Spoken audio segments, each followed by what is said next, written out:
साथियों नमस्कार, मैं आर के अमोल अमोल 24 चैनल पर आपका हार्दिक स्वागत। आज एक वीडियो वायरल हो रहा है और लेख आ रहे हैं और तमाम सूचनाएं आ रही हैं। बहुत छोटी सी चीज़ है लेकिन बहुत ही मार्मिक, बहुत ही उसके अंदर सूझबूझ और बहुत ही गहन तथ्य छिपे हुए हैं। देवरिया जिले के सलेमपुर तहसील में समाधान दिवस है। सरकार ने ये समाधान दिवस बनाया है कि आप तहसीलों में सरकार के उच्च अधिकारी जाएंगे या तहसीलदार अपने लेवल पर जो भी व्यवस्था बन सकती है तत्कालीन, उसमें गांव के लोग आएंगे और गांव के लोगों का समाधान किया जाएगा, उनकी समस्याओं का। इसलिए समाधान दिवस बनाया गया। ऐसे ही एक समाधान दिवस देवरिया जिले के सलेमपुर तहसील के में संपादित किया जा रहा था, जिसमें जिले की प्रमुख प्रशासनिक अधिकारी जिलाधिकारी भी आई हुई थी, दिव्या मित्तल जी। उनके संज्ञान में एक मामला आया जिस पर अनाधिकृत रूप से ग्राम समाज की जमीन पर कब्जा किया जा रहा तथा जो एरिया के कानूनगो और लेखपाल के संज्ञान में अब जिलाधिकारी महोदया का ध्यान उस चीज पर चला गया। अगर ध्यान नहीं जाता तो ये बात भी नहीं होती। उन्होंने अपने जैसे भी असेस किया हो, जो भी सूचना उनको प्राप्त हुई हो या जो भी उनके समझ में आया हो, क्योंकि वो तो जिले की सबसे उच्चतम स्तर के अधिकारी, तो उन्होंने संबंधित लेखपाल और कानूनगो को बुला करके कहा कि ये कैसे अनाधिकृत रूप से जो है उस पर कब्जा किया जा रहा है या उसे ग्राम समाज की जमीन को जो है कब्जाया जा रहा है, जिसका वो संतोषजनक उत्तर नहीं दे पाए, जिसके कारण ही उन्होंने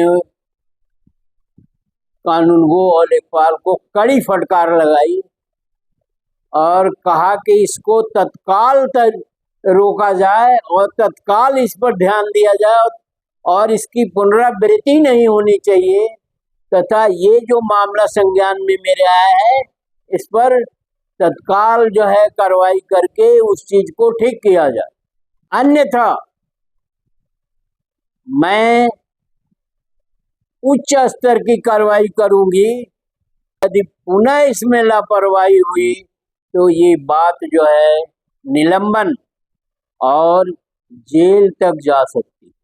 बात इसकी नहीं है कोई भी जिलाधिकारी या कोई भी उच्च अधिकारी या कोई भी संवैधानिक पद पर बैठा हुआ व्यक्ति या कोई भी प्रशासनिक अधिकारी का किसी भी काम को करने में, किसी भी अव्यवस्था को व्यवस्था में लाने में या किसी प्रकार की कोई कार्रवाई करने में उसका बॉडी लैंग्वेज भी काम करता है। उसके कहने का तरीका, उसके बोलने का तरीका, उसके कार्रवाई के प्रति गंभीरता का तरीका अलग अलग होता है। ऐसा नहीं है आपका कहने का तरीका बहुत मायने रखता है, आपकी मनोभावना अंदर क्या है या आपका एक एटीट्यूड जिसको कहते हैं इंग्लिश में क्या है, ये आपकी बातों से आपके चेहरे पर झलकने लगता है। क्योंकि सभी आदमी होते हैं, प्रशासनिक अधिकारी भी आदमी है, संवैधानिक पद पर बैठा हुआ राजनीतिक भी आदमी है, सभी आदमी होते हैं। और आदमी का जो गुण होता है या आदमी की जो एक पहचान होती है वो अलग अलग होती है। तो एक कहने का तरीका, जिसमें कहने के तरीके से ही स्पष्ट हो जाता है कि आप इस चीज की पुनरावृत्ति नहीं चाहती हैं या इस मामले में तुरंत कार्रवाई चाहती हैं या इस मामले में आपका एटीट्यूड बिल्कुल साफ है, स्पष्ट है। और इसमें महिला और पुरुष का भी अलग अलग अंतर होता है। तो इस प्रकार अगर कार्यवाही हो, कार्य करने की शैली हो, जिसको कार्य करने की शैली बोलते हैं। मुझे याद है एक जिलाधिकारी महोदय थे जिनसे मेरी मुलाकात थी नौकरी के दौरान। उन्होंने बताया कि मैं तो स्पेसिफिक ऑर्डर देता हूँ। स्पेसिफिक मतलब विशेष, स्पेशल। क्या स्पेशल ऑर्डर है? स्पेशल ऑर्डर ये है कि आज हमें दिल्ली भेजना है किसी को, किसी सरकारी काम से, जिसका नाम लो, वो कोई ना कोई बहाना लेके आ जाता है। मेरी पत्नी की तबीयत खराब है, मेरे बच्चे की तबीयत खराब है, ऐसा है, वैसा है, ये है, वो है, तमाम मैनिपुलेटेड, ऐसा उनका मानना था। और मेरा स्पेसिफिक ये है कि आपको मैंने कह दिया, आपको जाना है तो जाना है, आपके सामने जो भी परिस्थिति है उसकी व्यवस्था करिए, और आपको जाना है तो जाना। अगर हम सबकी बातें सुनने लगे इसी तरह के, तो कोई भी तैयार नहीं होगा जाने के लिए, और कोई भी काम नहीं हो पाएगा, कोई भी काम का संपादन जो है नहीं होगा। एक और दूसरी घटना आपको बताते हैं, जो एक शुगर फैक्ट्री का है, और जो एक प्राइवेट सेक्टर में है, और इसी यूपी में है, और इसी बलरामपुर जिले में है। घटना यूँ है कि उनकी कोई मशीन काम नहीं कर रही। एक उदाहरण दे रहा हूँ, ये उनकी कार्यशैली थी, और वो उसकी डायरेक्टर जो थी वो लेडीज है। उनकी कार्यशैली, कल्चर है उस फैक्ट्री का। काम हो रहा है मशीन पर, मशीन ब्रेक डाउन में है और काम हो रहा है मशीन पर।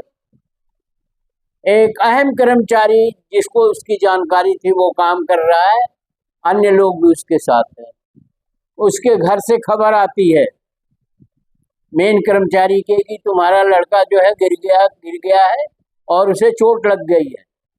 उसका मानसिक स्तर निश्चित है कि मशीन के काम से हट करके बच्चे की तरफ चला जाएगा। ये मानवीय दुर्बलता है। ऐसी स्थिति में जब ये डायरेक्टर महोदया को पता चला तो उन्होंने कहा नहीं, वो कर्मचारी नहीं जाएगा, आप मेरी गाड़ी ले, बच्चे को ले, बच्चे के माँ को ले, और उसे जिस भी डॉक्टर को दिखाना हो, चाहे सिविल अस्पताल में दिखाना हो, फैक्ट्री के हॉस्पिटल में दिखाना, जहाँ दिखाना हो उसे दिखाओ। कर्मचारी काम करेगा, वो नहीं जाएगा, क्योंकि इससे भारी नुकसान होगा। और आपको जो सुविधा है, जो पैसे लेना हो, जो रुपए लेना हो, और जो भी सुविधाएं लेना हो आप ले लीजिए, और बच्चे को दिखाइए, और बच्चे का अच्छी तरह से इलाज होना चाहिए। कर्मचारी भी आश्वस्त हो गया, कर्मचारी भी अपने को गौरवान्वित महसूस करने लगा। फैक्ट्री की मालिक जो डायरेक्टर थी, उन्होंने भी अपने सूझबूझ का परिचय दिया, और बच्चा भी ठीक हो गया और मशीन भी ठीक हो गई, दोनों ही काम हो गया। तो व्यवस्था इस तरह की होनी चाहिए कि काम भी हो जाए और किसी को तकलीफ भी ना हो। ये तभी हो सकता है जबकि आप सबके अंदर एक कीटाणु हो, वो मानवता का कीटाणु हो, वो काम करने का तरीका हो। मानवता का कीटाणु अगर आपके दिमाग में चल रहा है तो आपसे वो सही निर्णय करवाएगा, और वहाँ कोई किसी तरह का व्यवधान नहीं होगा। परंतु देश में जो व्यवस्था व्याप्त है, जिस तरह की राजनीतिक सूझबूझ है, जिस तरह की राजनीतिक कार्रवाइयाँ हैं, और जिस तरह की प्रशासनिक कार्रवाइयाँ हैं, प्रशासनिक सूझबूझ है, न्यायालयों की भी वही स्थिति है, और संवैधानिक संस्थाओं, चुनाव आयोग, ईडी फीडी, पता नहीं क्या क्या है, और सीबीआई और ऐसा और वैसा, ये सब जो है आदमी ही संभालते हैं। और आदमी ही जब बेईमान हो जाएगा तो संस्था भी बेईमान हो जाएगी। तो आजकल जो नंगा और नाच और तांडव देख रहे हैं, उस तांडव से और उस नंगे नाच से और उस संस्था से और सड़े गली सोच से और सड़े गले कार्रवाइयों से देश का भला नहीं होने वाला है। और ये देश जो है पहले ही 755 साल गुलाम रह चुका है, इसे और आप गुलाम बनाना चाहते हो तो बनाओ, लेकिन ये देश जो है तब खत्म हो जाएगा। जिस हिंदू धर्म के लिए आप लड़ रहे हो, जिस हिंदू शब्द के लिए आप लड़ रहे हो, वो वास्तव में तो होता ही नहीं, लेकिन जब आप कह रहे हो तो हिंदू शब्द भी खत्म हो जाएगा, हिंदू धर्म भी खत्म हो जाएगा, खत्म हो चुका है। और आप फिर भी अब एक कुत्सित मानसिकता लेकर के शासन व्यवस्था संभाले हुए हैं या चला रहे हैं, ये बहुत ही निंदनीय है, बहुत ही दुर्भाग्यपूर्ण है। इसलिए एक संवेदनशील, एक मानवीय, एक मानवता से उत्प्रेरित समाज का निर्माण करिए, ताकि वहां से हम राजनीतिज्ञ भी अच्छा पा सकें, प्रशासनिक अधिकारी भी अच्छा पा सकें, कर्मचारी भी अच्छा पा सकें और देश की उन्नति हो। देश की उन्नति में ही सबकी उन्नति है, न कि हिंदू की उन्नति चाहिए, मुस्लिम की उन्नति चाहिए, सिख ईसाई और बौद्ध की उन्नति चाहिए। ये कोई उन्नति का मार्ग नहीं है, उन्नति की कोई सोच नहीं है, उन्नति का कोई तरीका नहीं है। ये सड़ा वाला सिस्टम है और ये जीर्ण सिस्टम है। ये दुर्भाग्यपूर्ण भी है और निंदनीय भी। इससे अधिक तो कहा नहीं जा सकता।